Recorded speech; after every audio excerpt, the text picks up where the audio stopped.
I'm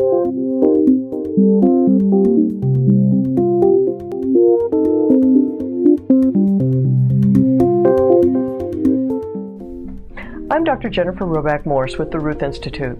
I've been reading the recent Supreme Court cases on the DOMA case and the Prop 8 case, and I noticed something very interesting in Justice Alito's dissenting opinion in the DOMA case.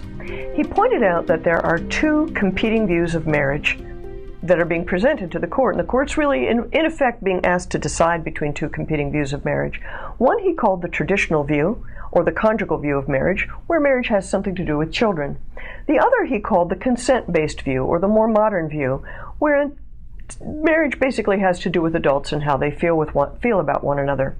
Well, here at the Ruth Institute, we believe that that's quite true. There are two different views of marriage out there, and behind those two views of marriage, there are two views of human sexuality, and behind the view of human sexuality, there are two views of the human person.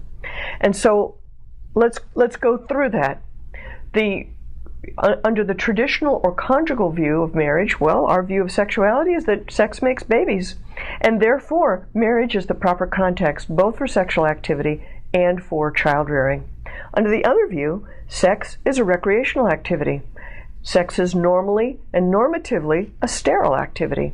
So you don't need to get married in order to have babies. You don't need to get married in order to have sex. There's kind of a disconnect between sex, babies, and marriage under the modern view. Behind those two views of sexuality, there's a view of the human person. Under our view, what we call the natural view of human sexuality, every human person is a unique and unrepeatable gift from God. Under the more modern view, every child, every infant, every baby is a choice and exists at the sufferance of their mother. So if a child is a choice, that means they're a problem to solve and get rid of if you don't want one, and they're a commodity to acquire if you do want one.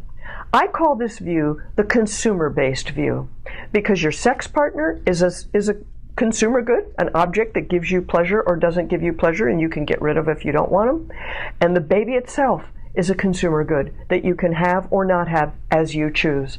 Rather than being about consent, it's really about consuming, using, and be used. Here at the Ruth Institute, we call that older view, the traditional view, or Justice Alito called the traditional view. We call it the natural view, because we think it's natural that sex makes babies. There really are two competing views of marriage, family, human sexuality, and the human person at stake in these cases. Let us hope that over the long term, the natural view prevails over the consumer view. I'm Dr. Jennifer Roback Morse, and this is the Ruth Institute.